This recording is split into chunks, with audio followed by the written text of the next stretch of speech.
नमस्कार। मैं हूं doctor Pushpinder Singh, cluster head Indus hospitals. आज हमारे साथ हैं doctor Nikunj Gupta, Indus health sure hospital के बहुत ही डायनामिक ऑर्थोपेडिक सर्जन। मैं आपका स्वागत करता हूं आज के हमारे इस टॉक शो में। सर, सबसे पहले मैं आपसे जानना चाहूँगा नी आर्थराइटिस से होने वाली लोगों को दिक्कतों के बारे में। नी आर्थराइटिस या जिसको हम osteo arthritis of the knee joint बोलते हैं, एक बहुत ही कॉमन बीमारी है जो घुटनों को अफेक्ट करती है। आमतौर पर जब हमारी उम्र बढ़ जाती है तो कार्टिलेज जो हमारे घुटने में होता है, जिसको हम ग्रीस बोलते हैं, थोड़ा वेयर एंड टियर होना स्टार्ट हो जाता है, जिससे नी ऑस्टियो आर्थराइटिस कॉज हो जाती है। या हमारी फैमिली में हिस्ट्री हो, हमारे पेरेंट्स को हुआ हो, या फिर कभी हमारे नी में चोट लगी हो, कोई फ्रैक्चर हुआ हो जिसका ट्रीटमेंट हुआ हो, ये सब चीज़ें हमें बहुत प्रोन करती हैं ऑस्टियो आर्थराइटिस के बारे में। जब भी आपको ऑस्टियो आर्थराइटिस होगा, हमारे घुटने में पेन रहना शुरू हो जाएगी, बहुत कॉमनली अंदर वाली साइड पे, जो हमारी काफ मसल्स जो होती है यहाँ पे रेडिएट करती है। जब भी ऐसा हो, you must go and consult orthopaedic surgeon. Sir, knee arthritis कौन से एज ग्रुप को बहुत कॉमन हो सकती है? नॉर्मली नी ऑस्टियो आर्थराइटिस जब भी हमारी उम्र बढ़ती है, close to 55 to 60 years age group, उसमें बहुत कॉमनली हो जाता है। ये यंग एज में भी हो सकती है, जब स्पेशली रूमेटॉइड आर्थराइटिस से आप सफ़र कर रहे हो, या हमारे नी में फ्रैक्चर हुआ हो जिसकी सर्जरी हुई हो। ये सब चीज़ें हमें इसको प्रोन करती है।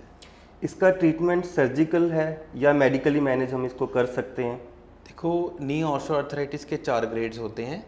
इनिशियल के जो 2 ग्रेड्स होते हैं उसको हम मेडिकली बहुत अच्छा मैनेज कर सकते हैं, बट जैसे जैसे ग्रेड एडवांस होते हैं हमें सर्जिकल ट्रीटमेंट्स की तरफ जाना पड़ता है।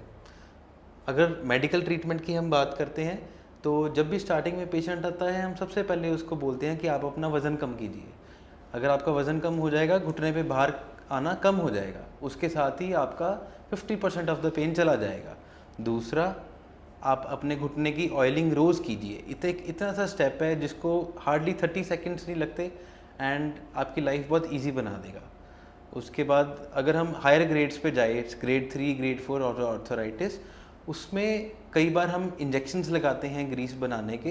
अगर उससे भी काम नहीं चलता तो हम नी रिप्लेसमेंट्स की तरफ शिफ्ट हो जाते हैं।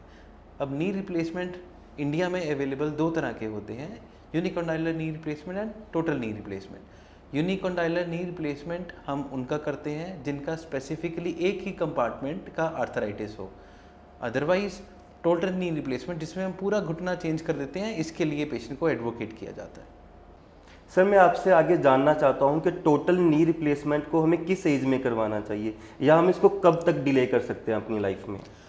This is a very important question doctor Pushpinder, आपने मेरे को पूछा है, और बहुत आम इंसान ये सवाल बार बार पूछता है। जब भी हमें नी का ऑस्टियो आर्थराइटिस हो गया है और ग्रेडिंग के अकॉर्डिंग हम ग्रेड 3 या ग्रेड 4 में चले गए हैं, तो हमें मानना चाहिए ज़िंदगी में हमारा नी रिप्लेसमेंट होना है।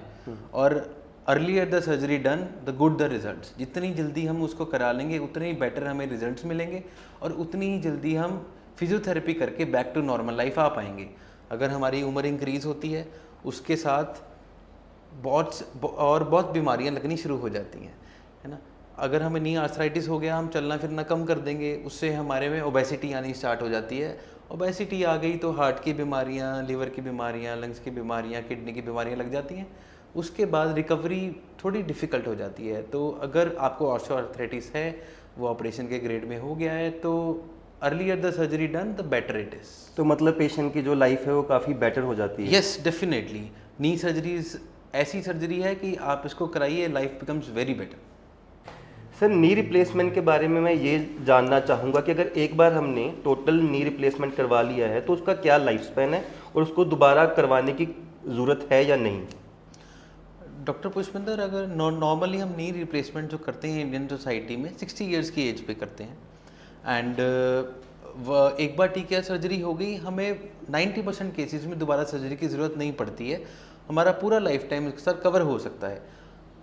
इन केस वो हमारा लाइफ टाइम बहुत अच्छा हो गया बाय गॉड ग्रेस, तो एक बीच में छोटा सा पॉली होता है, उसको चेंज करके पूरा का पूरा नी रिप्लेसमेंट हम कैरी फॉरवर्ड कर सकते हैं। और ये सर्जरी करवाने के बाद एक आम पेशेंट की लाइफस्टाइल कैसा होता है पोस्ट ऑपरेटिवली?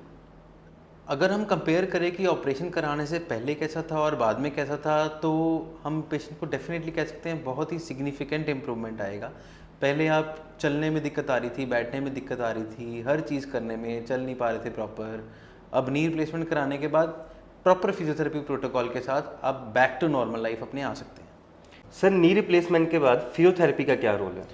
सर फिजियोथेरेपी का बहुत ही इंपॉर्टेंट रोल है टोटल नी रिप्लेसमेंट सर्जरी में।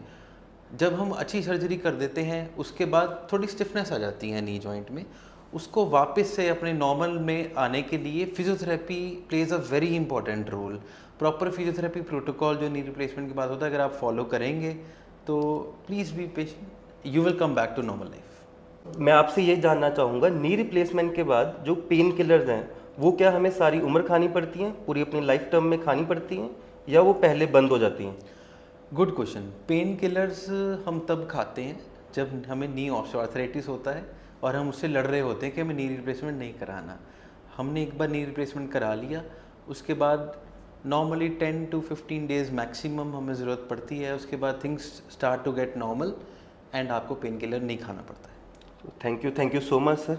आपने हमें बहुत ही विस्तार से नी रिप्लेसमेंट के बारे में और नी आर्थराइटिस के बारे में बताया, और मुझे लगता है ऑडियंस दोबारा इंतज़ार करेगी आपके नेक्स्ट पॉडकास्ट का। Thank you so much sir. Thank you.